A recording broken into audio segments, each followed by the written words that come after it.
கல்யாணமான இந்த 8 வருஷத்துல ஒரு தடவ கூட நம்ம வீட்ல பாத்தீங்கன்னா, ஆப்பம் செஞ்சதே கிடையாது. சோ கல்யாணத்துக்கு அந்த பொருள்லாம் வாங்குவோம் பாத்தீங்களா, அப்ப ஆப்ப சட்டி வாங்கி வச்சதோட சரி. இன்னும் அத அன்பாக்ஸ் கூட பண்ணல. அப்படியே இருக்கு. ஏன்னு எனக்கே தெரியலங்க. அம்மா சொன்னாங்க, "ரொம்ப ஈஸி தான். சோ நானே ஊற வச்சு உனக்கு ஆப்பம் செஞ்சு தரேன்னாங்க." தயவு செஞ்சு செஞ்சு குடும்மான்னு சொன்னேன்.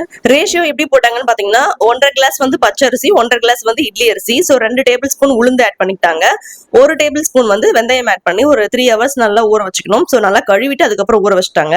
3 ஹவர்ஸ்க்கு அப்புறம் நானே அரைச்சு குடுத்துறேம்மான்னு சொன்னேன். அப்படி நடுவுல டீ போட்டுட்டு, சரி நமக்காக ஆப்பம் செஞ்சு தராங்களே, நம்ம அவங்களுக்கு பஜ்ஜி செய்யலாம்ன்னு பார்த்தா, வீட்ல பஜ்ஜி மாவும் கிடையாது, வாழைக்காவும் இல்ல.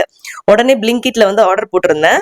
சோ அம்மா சொன்னாங்க, "சூப்பரான ஐடியாவா இருக்கே. இந்த மாரி ஆர்டர் போட்டா வீட்டுக்கே கொண்டு வந்து குடுத்துருவாங்களா?" அப்படின்னாங்க. ஆனா டெலிவரி சார்ஜ், ஹேண்ட்லிங் சார்ஜ் இதெல்லாம் இருக்குமா அப்படின்னேன். இது வேறயா? அதுக்கு நம்ம கடையிலேயே போய் வாங்கிக்கலாம்னாங்க. ஆனா எனக்கு அர்ஜென்ட்க்கு இது ரொம்ப யூஸ் ஆகுங்க. பர்ட்டிகுலர் அமௌண்ட்க்கு மேல நம்ம ஆர்டர் போட்டா நமக்கு வந்து டெலிவரி சார்ஜ் எல்லாம் இருக்காது. சோ அம்மாக்கு பஜ்ஜி போட்டு குடுத்துட்டு ஒரு 3 ஹவர்ஸ் ஆயிடுச்சு. அதுக்கப்புறம் வந்து ஆப்ப சோடாலாம் எதுவும் போடல. மிக்ஸில நல்லா நைஸா அரைக்க சொன்னாங்க அம்மா. நல்லா அரைச்சாச்சு. உப்பு போட்டு நல்லா மிக்ஸ் பண்ணி வச்சுட்டேங்க. நைட்டு ஃபுல்லா புளிச்சுது.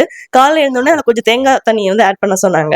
சோ ஆட் பண்ணி அப்படியே ஆப்ப சட்டிய அன்பாக்ஸ் பண்ணி ஆப்பம் ஊத்தியாச்சுங்க. சோ ரொம்ப நல்லா இருந்தது. சாஃப்ட்டா இருந்தது. கதிர்குட்டிக்கு நான் ஃபர்ஸ்ட் டைம் வந்து ஆப்பம் இப்பதான் குடுக்குறேன்.